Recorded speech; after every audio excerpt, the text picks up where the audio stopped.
Hey,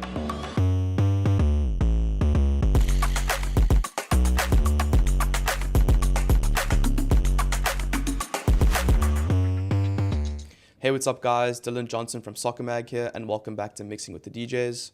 I'm joined by my fellow DJ Dylan Jack and we will be doing a preview of Europa League game week 1, which is at the time of filming next week. But firstly, we're just going to touch briefly on the Champions League games that already happened, just some honorable mentions, but also just a disclaimer, not all the games have been played when we're filming this. We're just going to touch on the first one. Mbappe scores for Real Madrid. Yeah. Massive. I think no one really is surprised that they beat Stuttgart. Yes. But I will say that in the first half, Stuttgart really did force Courtois to make some massive saves. I think Stuttgart gave a good account of themselves. It was Madrid's 20 shots to Stuttgart's 17, and then 8 on target to Stuttgart 7. So I think they gave a really, really good, and Madrid needing 2 late goals from Rudiger and Endrick to seal that game, to seal the nice 3-1 win. So. It is also crazy. Endrick scoring on his Champions League debut for Real Madrid. This kid. It's mad. It's actually crazy. So, the options, the attacking options that Madrid have at the moment, almost unmatched. So, I don't even think just attacking. I think they're building midfield, a proper it's not even squad. Galacticos anymore. It's like the entire 23s. Yes. Crazy. Yes. Next up, the first game of the weekend, we jumped ahead, was Aston Villa vs Young Boys. First game in the Champions League in over 40 years. Yes. And I think this game went exactly how we thought it would. Really, Villa comfortable solid performance, 3 goals in the bag, a really good win, and just to kick things off, that'll give them no end of confidence. So, After that, no surprises. An absolute massacre. Bayern vs Zagreb. I think the stats in the first half were something ridiculous. Yes. Harry Kane, 4 goals, hat-trick of penalties. How do you give away 3 penalties in one game? But without even talking about that, what are your thoughts on that game? The most one-sided game we've probably seen in the Champions League since Bayern faced Arsenal in the playoffs. Or Bayern versus Barca a couple of years ago as well. But 29 shots to 29 shots, 19 on target from Bayern. How did they only score 9? How did they only score 9 of these, 70% possession, and it was 762 passes to 335. It's just, that is as one-sided a game as you're going to get when Kane's getting a hat-trick of penalties and 4 goals. It's just, Bayern were just in dominant mode. And I'm hoping it stops there. After that, we have Milan versus Liverpool, the game that you're on your knees praying for Milan to get a result. They had us worried in the first couple minutes. The LeBron James of soccer, Christian Pulisic, really gave us a bit of a fright. Yes. But I think after that, it was actually a pretty relaxed game. Yes. I think Liverpool actually dominated probably the next 80 minutes. Milan had a couple periods, but I think Trent completely locked up Leao. I don't think he did anything. I think Konate and Van Dijk both played really well. Cody Gakpo sending a message. He really is fighting for a spot. Gravenberch again, Mr. Reliable. Doesn't look like he's uncomfortable at all. Szoboszlai scoring a goal, much needed. He hasn't been great. And then Salah somehow not scoring, hit the post I think 2 or 3 times. Great start to the competition. Hopefully they bounce back in the Premier League. I don't know if you have any thoughts on that. I was too busy watching Barnsley against United.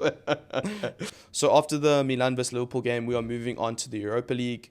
And we are going to be honest, we've looked at some of the Wi-Fi passwords here and we've chosen a couple games.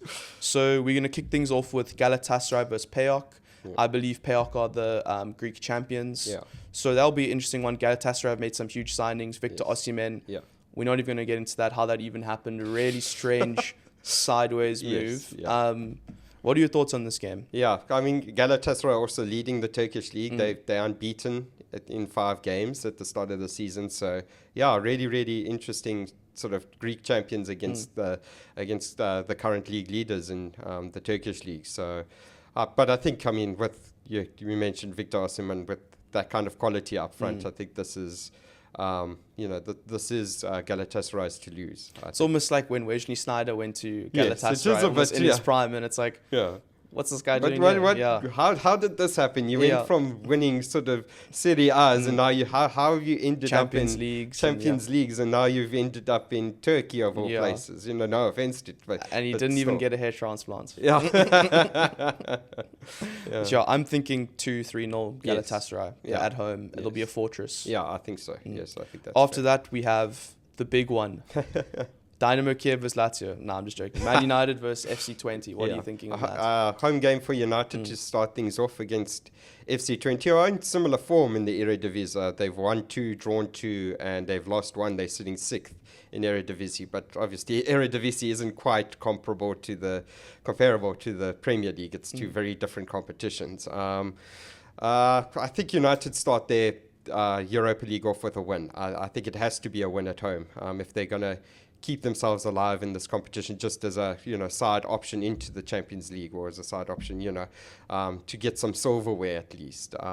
They need to have it open when we get to sort of December, January, depending on what's happening in the league, because you never know what's happening in the fight for the top 4. Ten Hag might need to go for some silverware again. So I think United start. I don't think FC Twente have an amazing squad. Premier League diehards will remember Ricky van Wolfswinkel,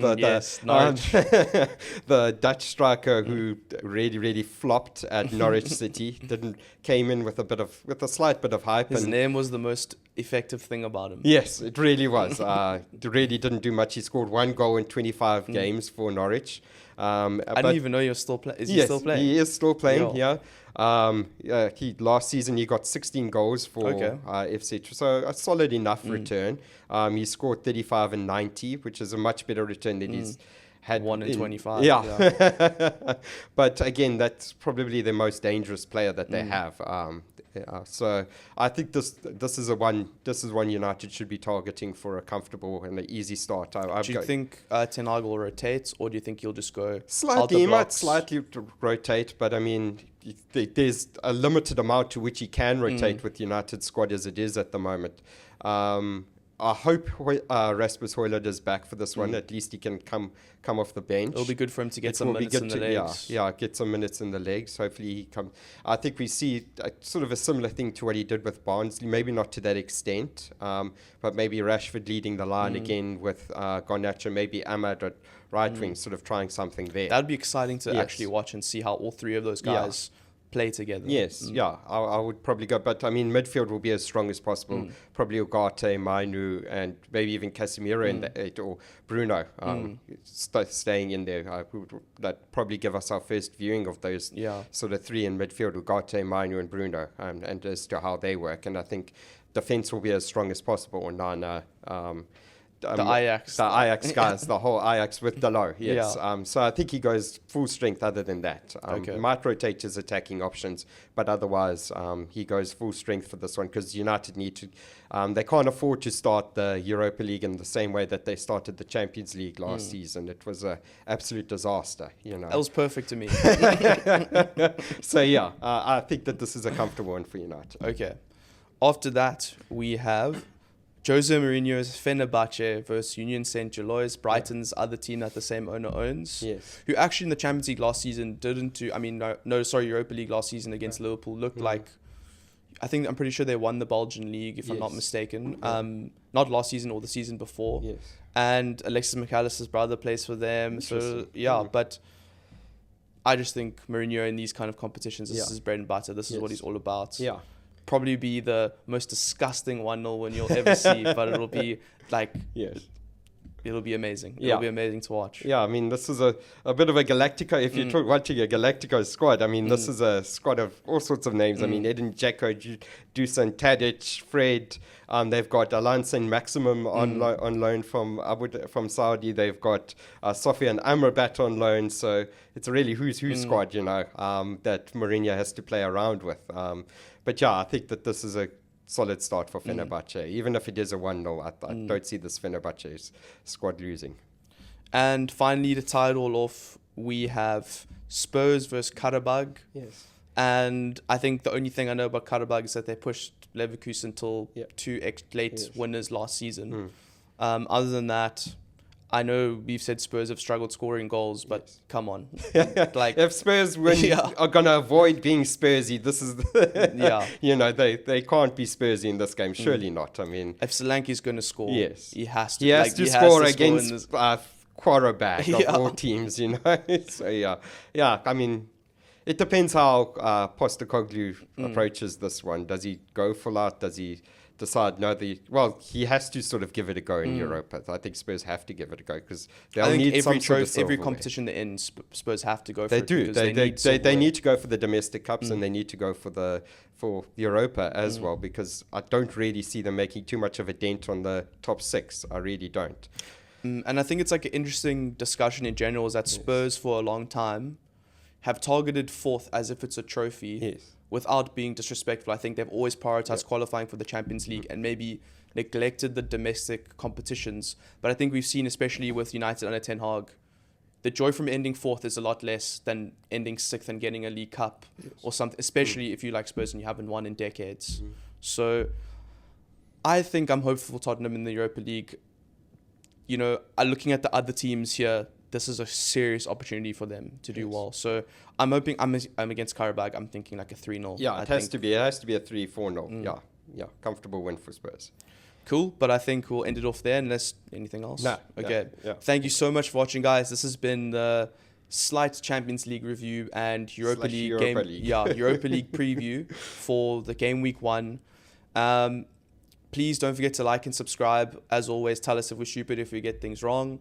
And let us know what games you're excited for, what your predictions are. Thank you so much for watching, and thanks for joining me, Dol. Thanks.